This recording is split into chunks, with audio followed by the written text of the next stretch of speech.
If Anglicans were basically Reformed in their doctrine, it sounds like there were really only two main kinds of Protestants in the 16th century. Is this correct? Well, so far, Joshua, we've been talking about what are called the magisterial reformers. Luther, Zwingli, Calvin, even Thomas Cranmer. And they're called magisterial because they implemented a Reformation by the authority and with the cooperation of the magistrates, that is, government officials. And as long as we're thinking of Reformation in these terms, magisterial, really, on the Protestant side, we do have kind of two main varieties. We have the Lutherans and we have the Reformed. Oh, you know, there are some differences between these men. They're not carbon copies of one another, but nonetheless, there are two main types, Reformed and Lutheran. But that's not the entire story. There were other reformers who did not obtain the cooperation of government officials. Sometimes they wanted it and couldn't get it, and sometimes they didn't want it. These folks we usually call the radical reformers.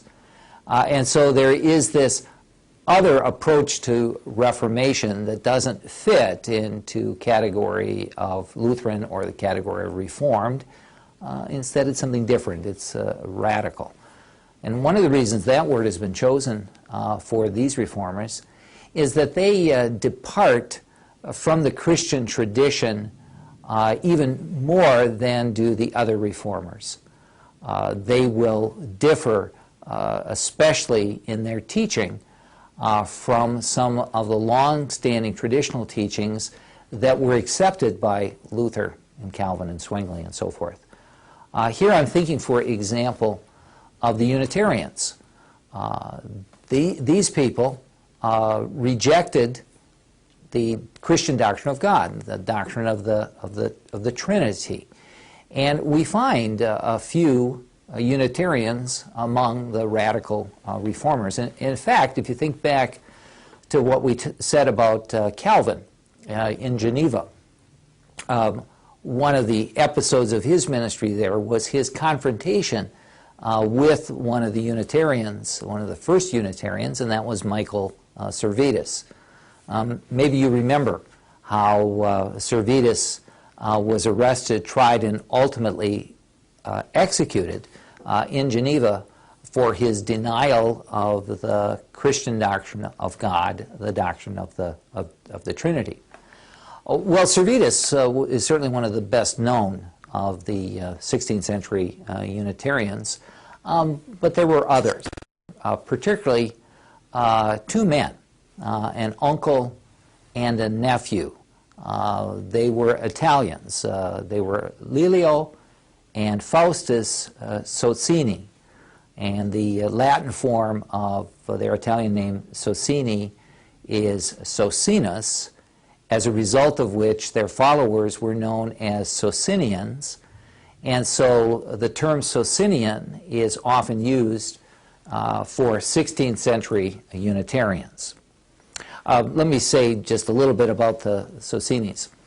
At the time of Servetus's trial, the older Socini, Lelio Socini, was actually in Geneva. And he attended the trial and really agreed with Servetus. Probably wisely, he didn't tell anybody that he was agreeing with Servetus.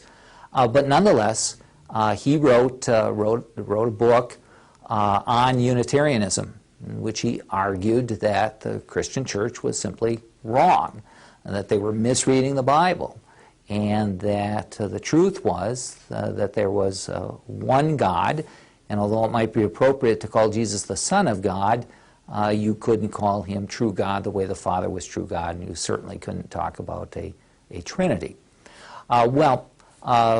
Lelio's work was later on published by his nephew Faustus. And it was really Faustus who took these ideas and made it into a movement, became a real advocate for Unitarianism. Well, Faustus Socini didn't find much success or support in Western Europe, but he was able to relocate to Poland. We haven't talked much about Poland in this course, but there was a kingdom of Poland, which was still very medieval in form, very feudal in form, and so central government was weak, and authority was dispersed among local entities. And so there were opportunities for freedom of religion, if you will, in Poland that you wouldn't have found in a nation-state like France or England or Spain. As a result, Protestantism out there had, well, at least two varieties. There were the Reformed, and then there were the Unitarians.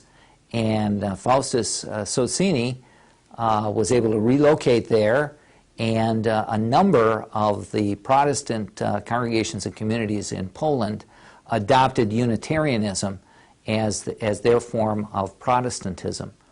In 1605, Unitarians, disciples of Faustus, published what kind of became a classical expression of Reformation Unitarian doctrine in something known as the Rakovian Catechism.